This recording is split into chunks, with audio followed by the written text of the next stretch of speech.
Luyaw, makinig ka. Umuwi ka na. Hindi ako uuwi.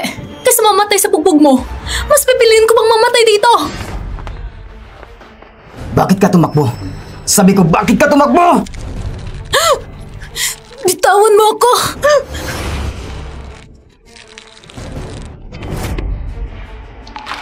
Isa pa, yung halamang gamot na inhanda ko para mabuntis ka. Bakit ayaw mong inumin?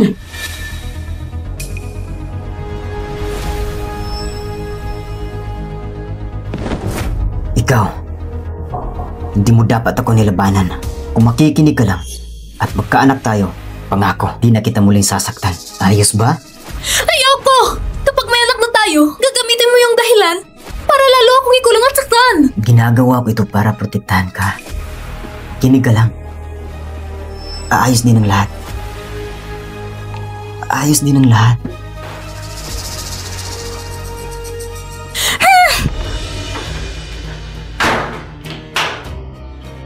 Bakit ayaw mong inumin? Alam mo ayoko may lumalaban sa akin. Gustong gusto ko ang mahabang buhok mo. Parang sa mama ko. Gustong gusto ko ang mahabang buhok mo. Parang sa mama ko.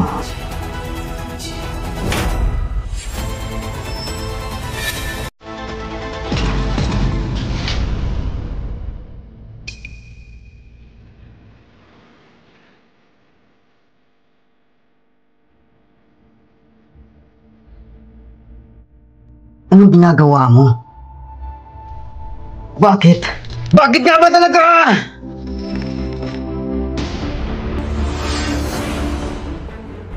Luyaw, hindi ka makakatakas sa akin. Huwag kang lumapit! Makinig ka. Umuwi ka na. Sabi ko, huwag kang lalapit! Ah! Luyaw!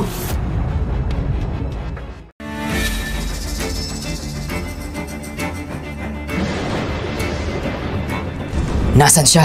Nasaan siya? Halagugin ang buong bundok. Hanapin niya sa... Opo! Kahit saan. Kailangan ko siyang mahanap!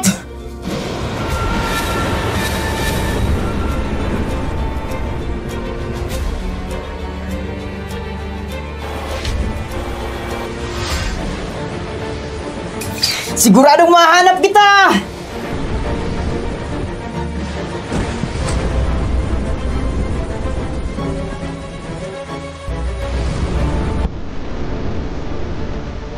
Luyaw, siguradong mahanap kita!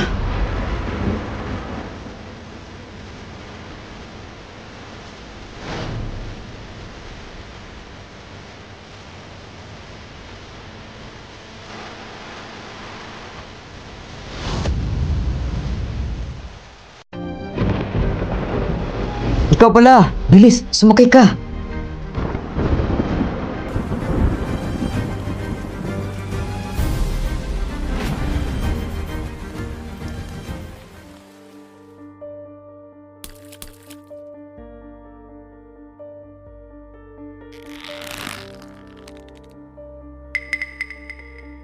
Mag-shower ka muna. Mamaya, ihatid kita pa uwi. Hindi! Ayoko nang umuwi!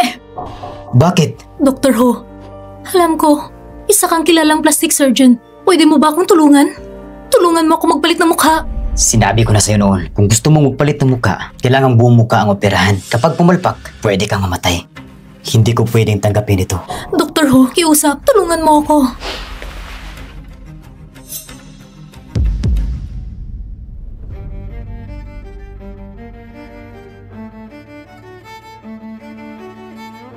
Dahil sa mukhang ito, binububog ako araw-araw ni Gumenching. Dr. Ho, pakiusap, nakikiusap ako sa'yo. Gusto kong mabuhay.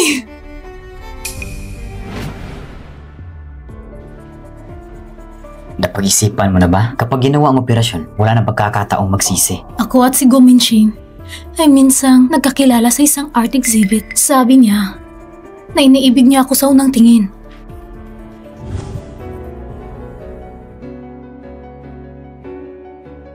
Pero kalaunan, nalaman ko na ang nakita niya hindi naman talaga ako, kundi sa pamamagitan ng aking mukha, nakita niya ang kanyang yumaong ina. Kaya hindi niya kailanman sinaktan ng aking mukha. Lahat ng aking kamalasan ay dala ng mukhang ito. Naiintindihan ko na. Anong itsura ang gusto mong gawin? Pwede kahit ano, basta hindi katulad ng itsura ko ngayon. Kung anong mabuti para kay Dr. Ho, wala akong pakialam.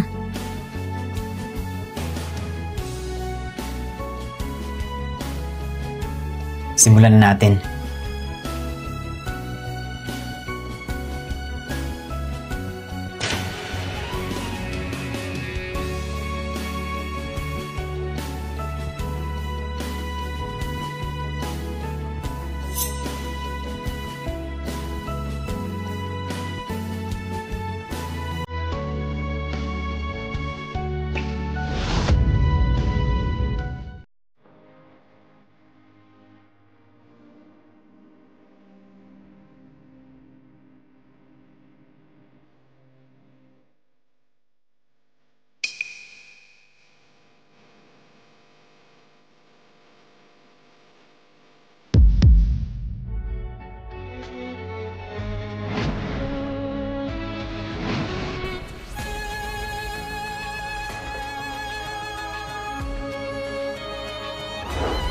Surprise! Asawa ko, maligayang ikatlong anibersaryo ng kasal. Sana tayo ay magkasama magpakailanman.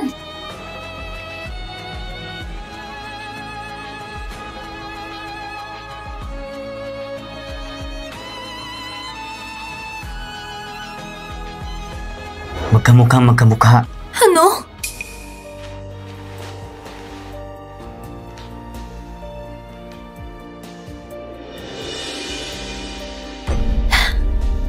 Napakaganda.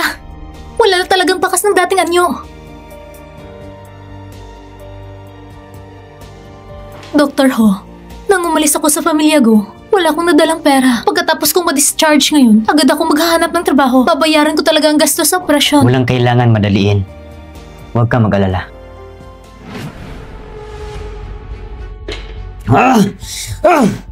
Isang buwan na! Wala pa rin balik si Luyaw! Saan ka ba talaga nagtatago?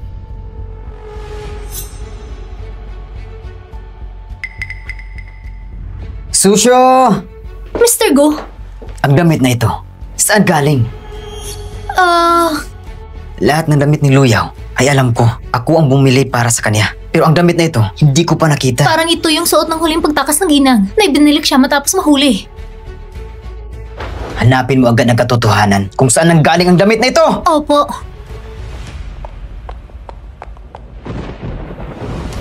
Mukhang uulan na. Si Luyaw ay nasa labas. Tiyak na nilalamig siya.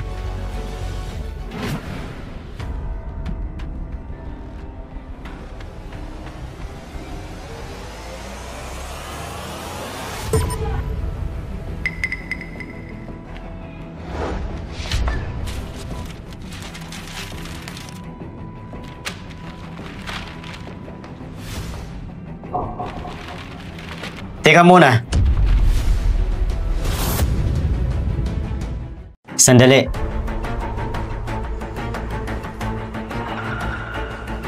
May nahulog kang gamit. Salamat.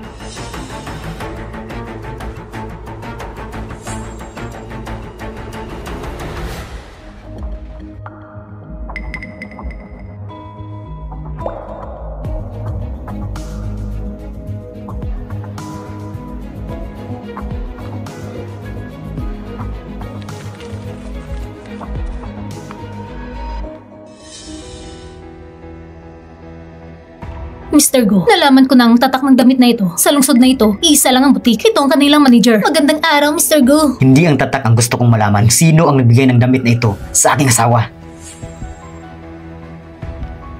Mr. Go, ang damit na ito ay limited edition. 20 lang ang meron sa buong mundo. Mula sa punong tanggapan, kumuha ko ng listahan ng mga bumili. Kung isa-isang suriin, tiyak na mahahanap natin ang ginang at ang pinagmulan ng damit na ito. Isa-isa kong hahanapin. Ako mismo ang mag-iimbestiga. Pakiusap, bigyan niyo po ako ng pagkakataon para sa interview. Pasensya na, mas mabuti pang umuwi ka muna. Wala kang ang ID. Paano ko makakahanap ng trabaho? Pero kailangan ko talaga ng trabaho. Sa katulad mong walang malinaw na pagkakakilanlan, sino ang maglalakas loob na kumuha sa'yo?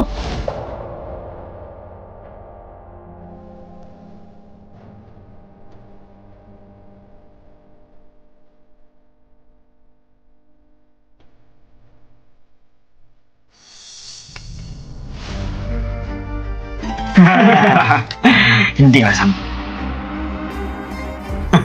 Miss, naghahanap ka ba ng trabaho? Sumama ka sa amin. May trabaho ka na agad. Hindi na. Salamat. Huwag ka namang umalis. Sumama ka na lang sa amin magtrabaho. Hindi ka manulugi. Pangako. Ayoko. Hindi pupunta. Ang ganda-ganda mo pa naman. Marami akong pera. Basta samahan mo lang ako. Ibibigay ko lahat ng gusto mo. Halika. Ang ganda mo talaga. Sayang kung hindi mo pagkakakitaan. Tama. Bitawan mo ako. Pakawalan mo ako. Sumama ka. Saka lolo. Bitawan mo ako. Bitawan mo ako. Tulong. Tulong. Kuya Bio! Gusto mo bang mamatay? Hoshin!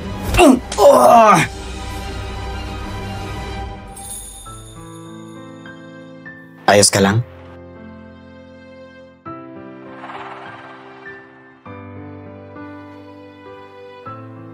Dr. Ho, salamat sa'yo. Nadagdagan na naman ang abala ko sa'yo. Kung sakaling hindi maging maayos ang trabaho, pwede kang tumira sa bahay ko. Hindi ba ito masyadong abala? Walang problema. Sanay na rin ako mag-isa. Ang mga damit mo, pati mga gamit sa pang-araw-araw, naihanda ko na. Nasa kwarto na ang lahat. Salamat. Kumain na tayo.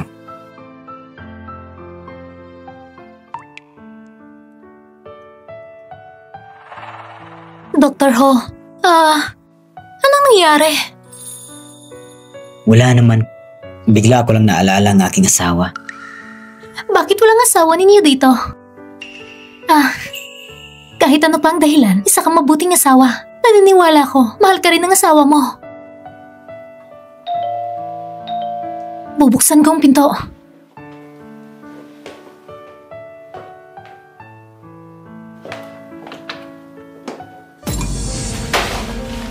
Shuya! Ano? Shuya! Hindi ba't ikaw ay... Sino si Shuya? Hindi siya si Shuya. Kaibigan ko siya. Bakit magkamukhang magkamukha? Ako ang gumawa ng operasyon sa kanya. Dr. Ho, sino ba talaga si Shuya?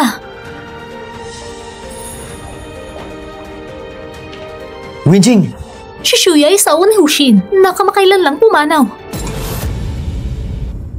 Si Shuya ay asawa ni Hushin na kamakailan lang pumanaw. Hindi ba sinabi mo mahal mo si Shuya? Kakaisang buwan pa lang mula nung siya ay pumanaw. Nakahanap ka na agad ng ibang babae at pinaayos pa mukha para magkamukha siyang Shuya. At pinatira mo pa siya sa bahay mo? Yun bang sinabi mo mahal? Ha? Parehong-pareho ang mukha. At suot pang damit ni Shuya. Isang perpektong kapalit. Hindi ba?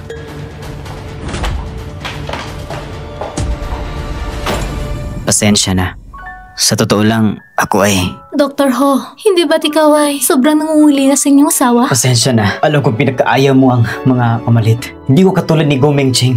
Ako ay... Alam ko, hindi kita sinisisi. Maghahanap ako agad ng trabaho at ibalik ko sa iyo ang bayad ng operasyon. Pero sa ngayon, baka hindi na ako angkop manatili rito. Luyaw. At pati ang damit na ito, aalisin ko na ito ngayon din.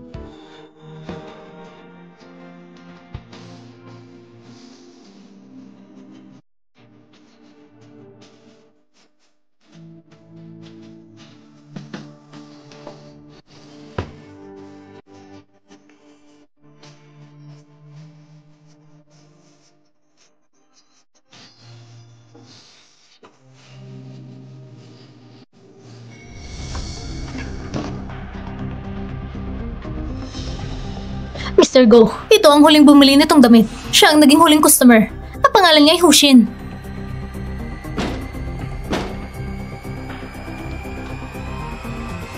Dr. Ho! Kumusta?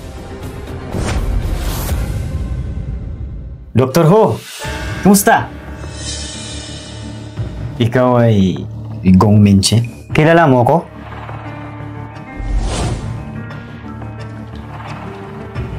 Sikat na sikat ang pangulo ng Go Group, si Mr. Go. Napanood ko na ang iyong panayam. May kailangan ka ba sa akin? 2 buwan na nakalipas. Bumili ka ng kaparehong damit na ito. Oo nga, binili ko iyon para sa asawa ko. Hanapin! Ano ang balak mong gawin?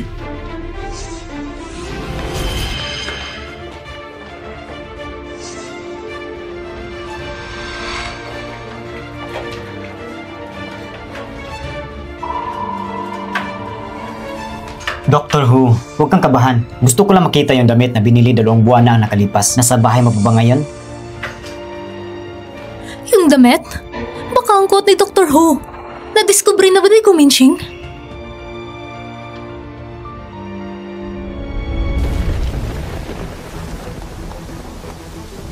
Dr. Who, sa wakas natagpuan na kita.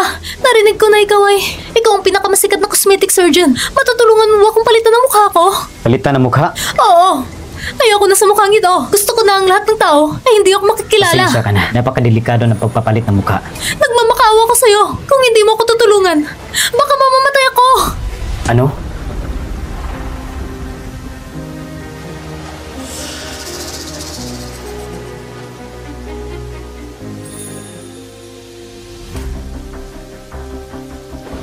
Huwag ka na mag-isip pa. Saan ang bahay mo? Ihatid kita pa uwi. Luyaw!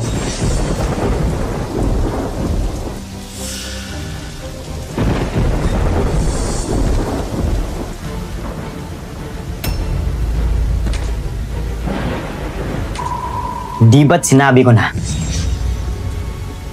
huwag kang tatakas?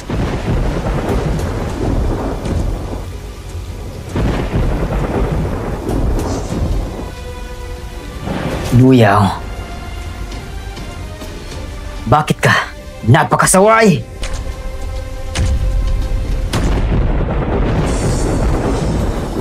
Bakit? Bakit? Bakit nga ba talaga? Bakit? Bakit nga ba talaga?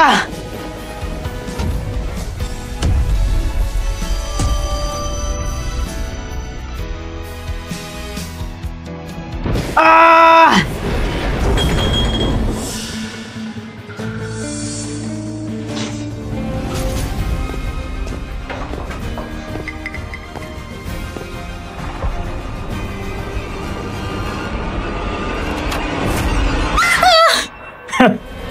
Luyaw?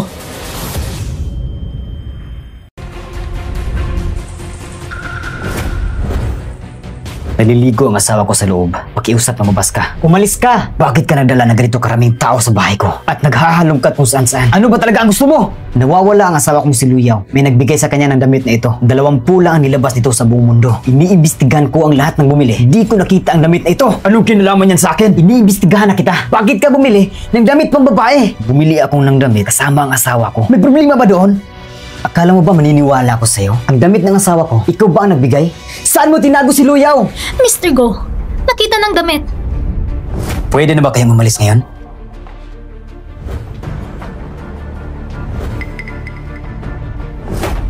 Umalis na tayo!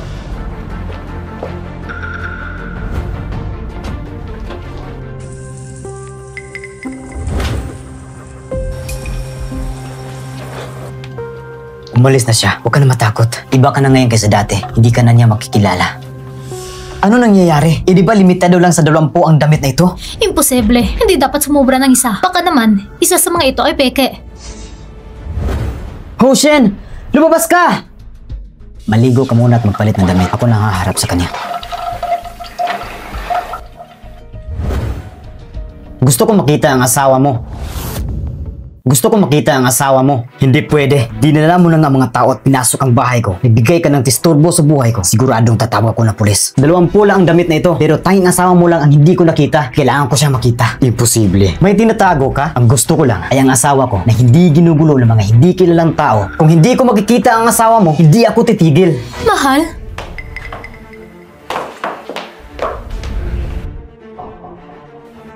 May kailangan ka ba sa akin? Ikaw? Ipapakilala kita. Ito ang asawa ko, si Senshuya.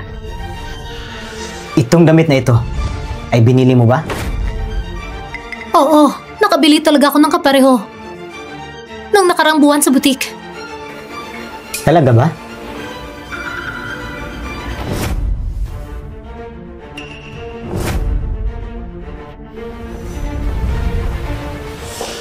Huwag kang mag-alala. Hindi ka makikilala ni Gong Mingching. Ipagpapatuloy pa rin niya ang investigasyon. Hindi siya titigil. Kahit paano pa siya mag-imbestiga, hindi ka pa rin niya makikilala. Dahil lang sa Amerikana na ito, natuntun niya ang lugar na ito.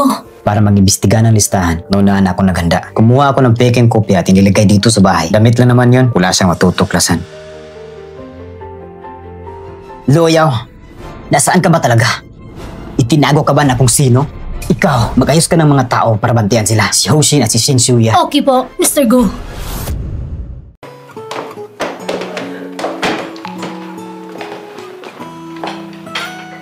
Ano ito?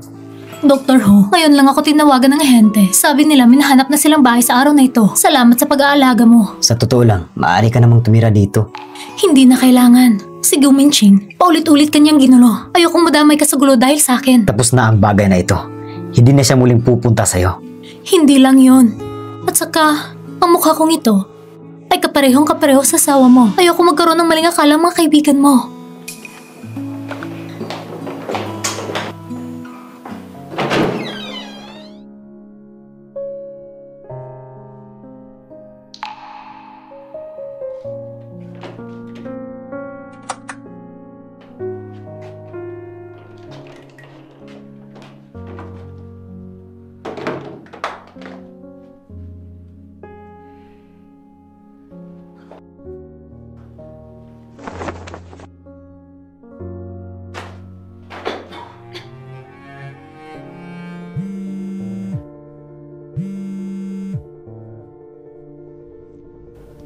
Hello? Dr. Zhao? Si Lola? May nangyari bang masama? Yung mga pamilya, paano nyo nagawa na 2 buwan mahigit na hindi man lang dumalaw? Pasensya na po, Doktor. Medyo naging abala ko nitong mga nakaraang araw. Wala akong oras para dalawin si Lola. Sandali lang. Si Lola? Di ba si Luyaw ang apo niya? Ikaw ay... Si Luyaw ay pinsan kong buo. May naasikaso siya. Ako na ang pumalit para dumalaw sa kanya. Kung hindi siya makakarating, dapat bayaran pa rin ang gastos. Kung sa susunod na buwan ay hindi pa rin mabayaran, mapipilitan ng ospital na paalisin siya. Sige po, babayaran ko kaagad. Nandito na. Ito ang kwarto. Salamat, Doktor.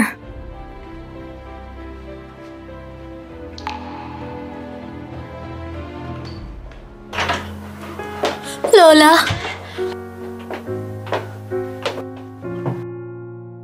Wong. Lola? Yaw. Ang tagal mo nang hindi dumalaw sa akin. Kailan mo ako iuwi? Malapit na po, Lola. Kapag nakahanap na ako ng trabaho at tirahan, siguradong iuwi na po kayo. Yaw. Malaki na si Yaw. Mukhang kailangan ko na talaga ng pera para magrenta ng bahay. At kailangan din ng pera para sa bayad sa ospital ni Lola. Mukhang kailangan ko talaga magmadali at maghanap ng bagong trabaho. Michelle! O mas tamang tawagin kitang... Gu Minching? Ano bang gusto mo gawin? May oras ka ba? Gusto kitang makausap. May gagawin pa ako. Mauna na ako. Narinig ko na lumipat ka ngayong araw. Minaman-manan mo ako? Sa isang lumang komunidad, nagrenta ka ng isang maliit na apartment dahil ba hindi kayo magkasundo ni Hoshin? O may tinatago kang ibang tao sa loob? Bitawan mo ako! Ang mga bagay sa pagitan namin mag-asawa, hindi mo kailangan pakialaman. Halika, uuwi na tayo.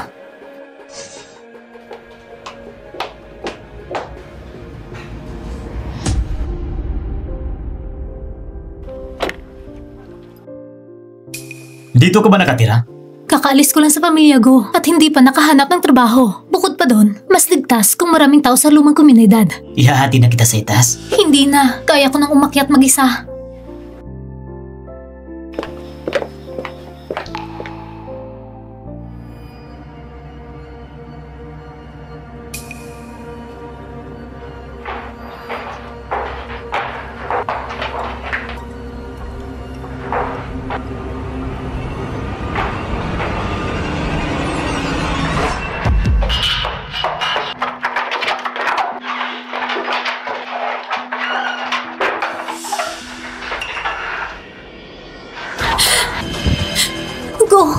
Gu Minching!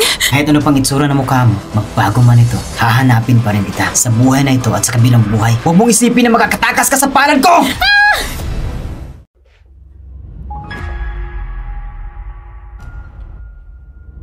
Gu Minching!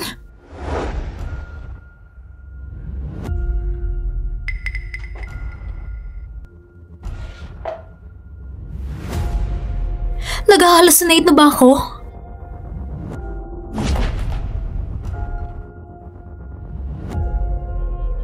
Natakot ba ko kay Gu Minching? Hanggang umabot na sa ganitong kalagayan?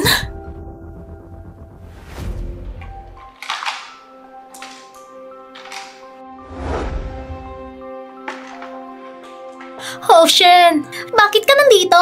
Ang tagal mo hindi pumunta, kaya dumaan na ako para silipin. Wala nang namatay si Shuya. Hindi ka na muling nagpakita sa art gallery na ito na itinayo namin ni Shuya. Nag-alala ka bang pumunta ka dito? Maalala mo siya? Nang nabubuhay pa si Shuya, pinakamahalaga sa kanyang art gallery na ito. Oo. Ngayon, ang pagpunta mo rito, may kailangan ka ba?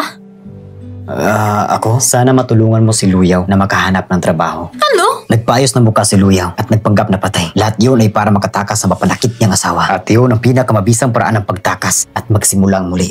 Gusto mong palitan siya ni Shuya? Kung hindi makahanap ng bagong pagkakailanlan sa kakayahan ni Go Mingcheng, tiyak na matatagpuan niya siya. Shin, mag-isip ka na malinaw. Siya si Luyaw, asawa ng pinakamayaman si Go Mingcheng. Hindi siya si Shuya. Alam ko na. Ako ay... Ano lang kapag nakikita ko lang ang mukha niya, naaalala ko si Shuya. Patay na si Shuya.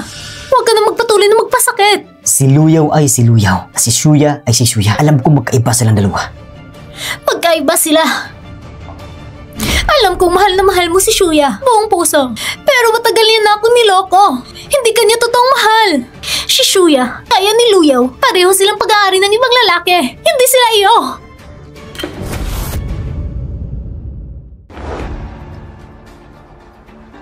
Hindi ka naniniwala, tama ba? Sa likod mo, nakikipagkita siya sa napakaraming lalaki. Paulit-ulit siyang nagtataksil. Minsan pa'y nabuntis at nagpalaglag. Hindi kanya talaga minahal. Alam ko ang lahat ng ito. Alam mo?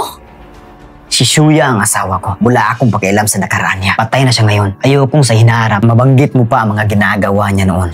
Alam mo na ang lahat ng ito, pero mahal mo pa rin siya? Shen, patay na siya. Pwede mo bang isipin ang damdamin ng iba? Winching, ikaw ang pinakamatalik na kaibigan ni Shuya. Gabi na, may operasyon pa ako mamaya. Alis na ako.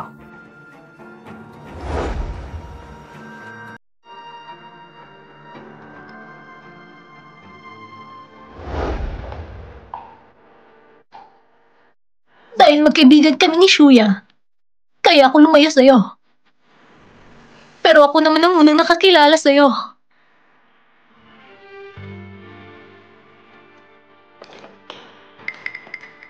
Shen?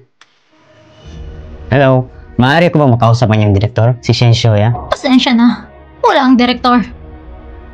Ako ang investor ng art gallery na ito. Ako si Go Mingcheng.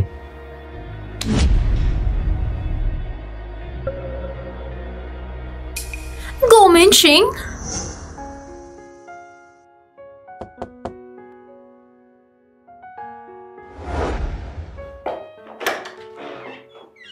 Dr. Ho? Pasok ka.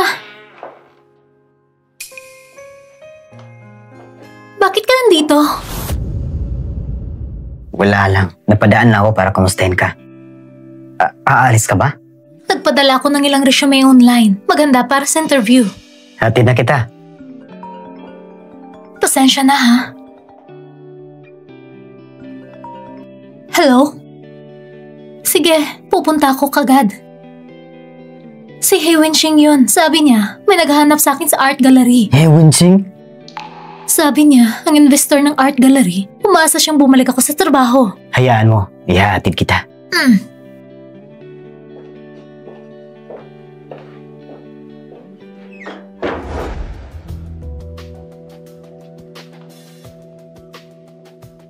Itong art gallery ay binuksan ni na He Wenxing at Shuya na magkasama. Kung papasok ka sa trabaho, gamitin mo ang pagkakakilanlan ni Shuya. Sa ganitong paraan, si Go Mingcheng ay hindi ka madali mahahanap. Sige.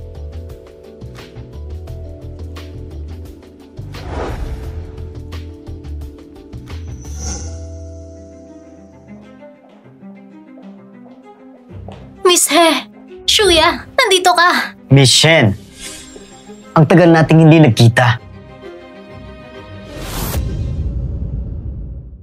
Mr. Go, bakit ka nandito?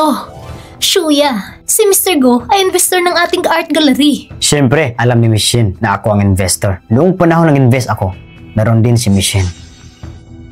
Mr. Go, huwag mo sanang biruin si Shuya. Hindi na kailangan na ikaw pa mismo makipag-usap. Noon, ang assistant mo ang kausap ko. Oo, nakalimutan ko. Miss Shen, umupo ka. Sige. Shuya, dinalahan kita ng pananghalian. Ho Shen,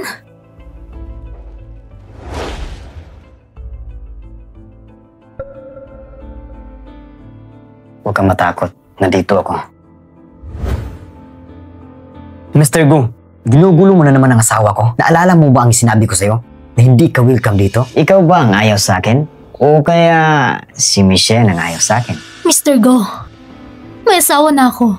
Mula ngayon, trabaho lang pag-uusapan natin. Tungkol naman sa sinabi mo mag-usap ng pribado, mukhang hindi maginhawa.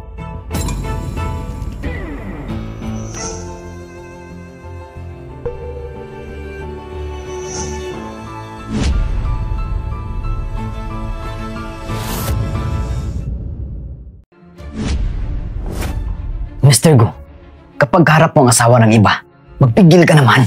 Doktor, sigurado ka ba na siya ang asawa mo? Sigurado ako. Mabuti kung ganon. Bantayan mong mabuti ang asawa mo. Hindi naman ito mahalaga. Dahil hindi magtatagal, mahanap ko rin ang asawa ko. Luyaw!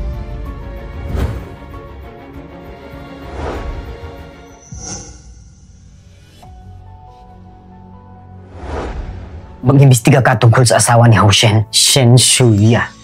Si Gu Minxing ay isang investor ng art gallery. Kung gagawin mo ito, masisira rin ng art gallery balang araw. Masasayang ang pinaghirapan ni Shuya. Dr. Ho, hindi na dapat ako manatili rito at hindi ko na dapat dagdagan pa ang pasanin mo.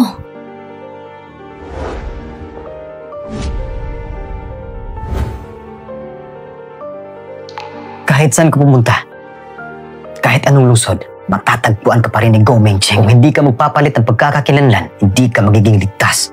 Ho Shen, talaga bang gusto mo ba siyang ipagpatuloy na mabuhay bilang Shuya? Sa tingin mo ba maniniwala ang iba? Maniniwala ba si Go Minxing? Ikaw ang pinakamatalik na kaibigan ni Shuya. Kapag sinabi mong siya nga yun. Mr. Go, narito ang mga impormasyon tungkol kay Shin Shuya. Si Shin Shuya ay isang tagapamahala ng art gallery. Ang art gallery na ito ay tumatanggap ng aming investment dati, kaya may hawak ang kumpanya ng kanyang personal na impormasyon. Ano yun? Si Shin Shuya ay aksidenteng namatay isang buwan nang nakalipas.